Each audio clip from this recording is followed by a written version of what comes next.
এখানে একটা সাবমেরিন আমাদের আছে, আর একটা সাবমেরিন আমার ধরুন একদম এই এর পাশে গোয়াবার পোর্টের কাছে ঘোরাঘুরি করছে, কেউ জানবে না, এরা তো জলের বহু তলা, কেউ জানবে না।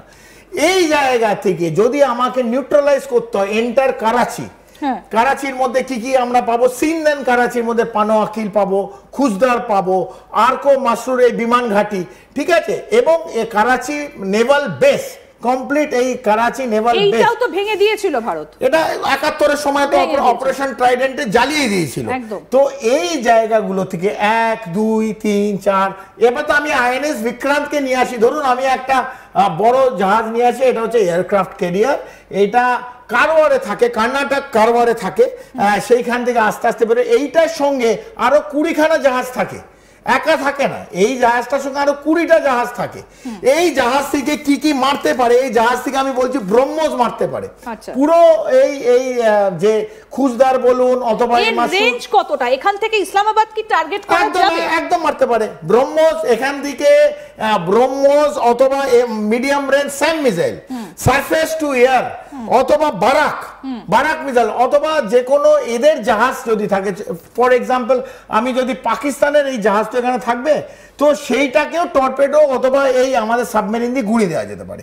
তো অনেকে যে আপনি বললেন যে ওরা কি বসে থাকবেন না, ওরা বসে থাকবে না, কিন্তু আমাদের কাছে যত কোয়ান্টিটি আছে এবং আমাদের কাছে অত্যাধুনিক মিসাইল আছে পাকিস্তানের কাছে নেই। পাকিস্তানকে গুঁড়িয়ে দেওয়া যায় যদি ভারত চারিদিক দিয়ে এই দিক থেকে যখন অ্যাটাক করছে, আরব সাগর থেকে যখন অ্যাটাক করছে, একইভাবে আমার প্লেন এখান থেকে যোধপুর থেকে অ্যাটাক করবে, আমার আম্বালা দিয়ে অ্যাটাক করবে, আম্বালা এখানে আম্বালা দিয়ে অ্যাটাক করবে, যোধপুর থেকে অ্যাটাক করবে এবং অমৃতসর থেকে অ্যাটাক করবে। আমি ওদিকে যাব না, আমি পুরো এই জায়গাটা পাকিস্তানে যেখান থেকে আমরা ভাববো যে ওরা লঞ্চের জন্য প্রস্তুত হচ্ছে অথবা লঞ্চ করতে পারে, সেই জায়গাটা শেষ জ্বালিয়ে দেওয়া যাবে এই জায়গাটা। তো এই এরা যেমন করছে, সেখান থেকে আমার যে মিসাইল আছে, যে মিসাইল সিস্টেম আমি দেখালাম, যে মিসাইলগুলো আছে এই কমপ্লিট রকেট, তার সেখানে এখান থেকে রকেট মারবে, আমার এই জায়গা থেকে মারবে, এই যে কমপ্লিট যে বেসে আছে, এই যে কমপ্লিট আইবির সাথে সাথে এরা আছে। তো যখন এইখান থেকে অ্যাটাক যাবে ফ্রম দ্য সি, একইভাবে এখান থেকে এয়ারক্রাফট থেকে হবে এবং একইভাবে মিসাইল। তো আমার যে এরিয়াটা নেব, মানে ট্যাকটিক্যালি অ্যান্ড স্ট্র্যাটেজিক্যালি আমার দেখতে হবে কোনটা। আমি একইভাবে আমি যদি এইখানটা ঘোরাবার জন্য আমি শুধু এই এরিয়াটা পাকিস্তান ভাবে আমি অ্যাটাক করব, কিন্তু অ্যাকচুয়ালি আমি এখান থেকে আমি আদমপুর বেস থেকে, যেটা পাঞ্জাবে আছে, আমি সোজা এখান থেকে এই ইসলামাবাদের কাছে চলে আসবো। আমি ধরুন আর একটা আমি এখান থেকে অমৃতসরে যেটা আছে সেটা আমি এইখানে, আমি এখান থেকে আমার দুটো স্কোয়াড্রন ইসলামাবাদে করবে এবং আমার যে মিসাইল বেসগুলো আছে সে এই ইসলামাবাদের পাশে থেকে আমরা মানে এই যে জিএইচকিউ আছে, গুজরানওয়ালা আছে, সবচেয়ে বড় হচ্ছে এদের বেস এই গুজরানওয়ালা পাঞ্জাব প্রভিন্সে, আমরা এটাকে করব। কারণ এই জায়গাটা ইসলামাবাদ, গুজরানওয়ালা, সারগোদা, এটা হচ্ছে সবচেয়ে ইম্পর্টেন্ট পাকিস্তান যেটাকে ডিনিউক্লিয়ারাইজ করতে হবে, যেটা আমরা অ্যাটাক করেছি এই কিনারা হিলস, সারগোদা এয়ারবেস, এটাকে গুঁড়িয়ে দিতে হবে। গুজরানওয়ালা হচ্ছে সবচেয়ে বড় ওদের সামরিক বাহিনীর বেস, যেটাকে আমরা এই আমাদের ডিফারেন্ট মিসাইল সিস্টেম, এয়ারক্রাফট এবং গ্রাউন্ড সোর্সেস দিয়ে এটাকে গোনানো উচিত। একদমই। কিন্তু যে প্রশ্নটা বারবার করে উঠে আসছে এবং ইরানের বিরুদ্ধে যে অভিযোগটা আমরা দেখতে পাচ্ছি যে ইসরায়েল করছে এবং আমেরিকাও করছে, যে কোনোভাবেই ইরান নাকি তাদের কাছে রাখতে পারবে না, যাতে নিউক্লিয়ার বা সেই ধরনের কোনো কিছু তাদের হাতে থাকলে সেটা বিশ্বের কাছে বিপজ্জনক হয়ে যাবে। একই রকম ভাবে তো কর্নেল চৌধুরী সেটা পাকিস্তানের ক্ষেত্রেও প্রযোজ্য, কারণ তারা তো ভালো কিছু করে না, বিশ্বব্যাংক থেকে টাকা এনে তারা এখন কারিগরি সাজ সরঞ্জাম বাড়াচ্ছে। তাহলে ভারত কেন সেই প্রশ্নটা তুলে পাকিস্তানকে গুড়িয়ে দিতে পারছে না এই যে নিউক্লিয়ার বেসগুলো? আমার মনে হয় প্রথমে গুড়িয়ে দেওয়ার আগে হায়ার ডিপ্লোম্যাসি, ওয়ার্ল্ড ডিপ্লোম্যাসি, যে ব্রিক্স হবে, ডিফারেন্ট মিটিং যেগুলো হচ্ছে, সেখানে যে পাকিস্তান যে বারবার এই নিউক ভয় আমাদের দেখাচ্ছে এবং আমরা জানি ইন্টারকন্টিনেন্টাল ব্যালিস্টিক মিসাইল তৈরি করছে পাকিস্তান, সেই ইন্টারকন্টিনেন্টাল ব্যালিস্টিক মিসাইল নিশ্চিতভাবে ভারতের জন্য না, এটা ৫,০০০ কিলোমিটার দূরে যে রাষ্ট্র আছে তাকে মারার জন্য।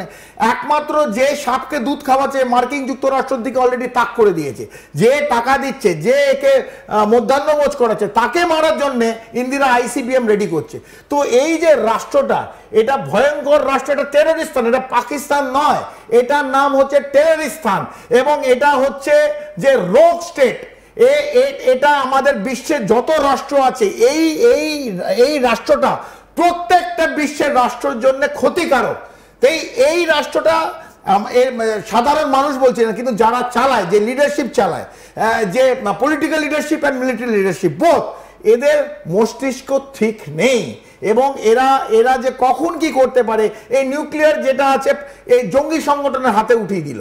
তো জঙ্গি সংগঠনে তো ম্যাচিউর না, ওরা যদি একটা নিউক্লিয়ার মারে তাহলে কি মানে পুরো পৃথিবীর মানচিত্রটা বদলে যায়। না, মানচিত্র না বদলে না, আমাদের কোনো একটা জায়গায় সেখানে আমাদের তো মারাত্মক ক্ষতি হবে, তারপর হয়তো পাকিস্তান আর ম্যাপটাই থাকবে না, এই জায়গাটা পুরোটাই ভারত হয়ে যাবে, সেটা আলাদা ব্যাপার। কিন্তু আমার সাধারণ মানুষ, আমার 140 কোটি মানুষ, আমার সার্বভৌমত্বের ওপর যদি কেউ আঙুলও দেখায়, তার আঙুলটাকে ভেঙে দিতে হবে। কিন্তু প্রশ্নটা হচ্ছে, তাহলে ডোনাল্ড ট্রাম্পের দুটো জায়গার ক্ষেত্রে দুরকম নীতি কেন? একদম, ডোনাল্ড ট্রাম্প একদিকে কথা বলছেন না, যেখান থেকে পাকিস্তানের থেকে তার জমি এবং তার আকাশের মাধ্যম দিয়ে ইরানকে অ্যাটাক করেছে, এবং সেই দেশের একটা আর্মি চিফকে ডেকে মধ্যাহ্নভোজ করেছে।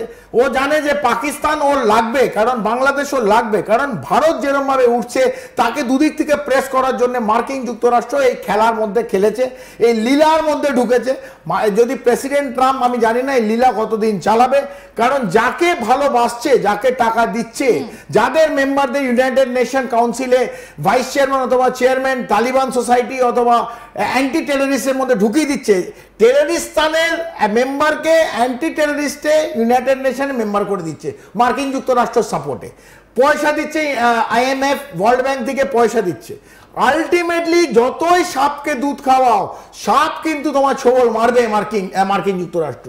তাই এই যে রাষ্ট্রটা, এই রাষ্ট্রটা তৈরি হয়েছে ভারতকে ভেঙে, ধর্মের নামে রাষ্ট্র তৈরি করেছে, এবং এই ধর্মর নামে এই পুরো বিশ্বে কিন্তু এরা বিষ ছড়াচ্ছে, এবং এই যত জঙ্গি সংগঠন পুরো বিশ্বে সবার সঙ্গে কিন্তু একটা নাম জড়িয়ে আছে, সেটা নাম পাকিস্তান।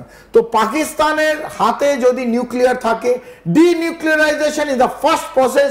যে যদি ইরানকে ডিনিউক্লিয়ারাইজ করা হয়, আর একটা রাষ্ট্র যাকে ডিনিউক্লিয়ারাইজ করা উচিত সেটা হচ্ছে পাকিস্তান।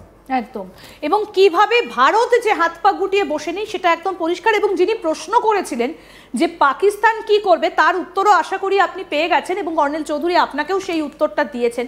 তবে নজর রাখবেন, ভুল করেও এই ভুলটা করবেন না, তাহলে অপারেশন সিন্দুর কিন্তু এখন স্থগিত আছে, সেটা কিন্তু শেষ হয়ে যায়নি। প্রধানমন্ত্রী নরেন্দ্র মোদী সেটা সদর্পে ঘোষণা করেছেন।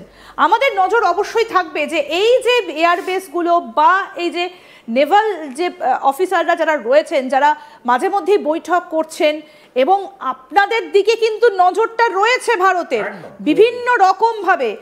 ভাববেন না যে স্যাটেলাইট ইমেজ ভারতকে কিছু দিচ্ছে না। আমরা কিন্তু মনে রাখবেন যে ভারতের গতিবিধি কিন্তু শুধুমাত্র আকাশ নয়, ভারত কিন্তু চাঁদেও যায়।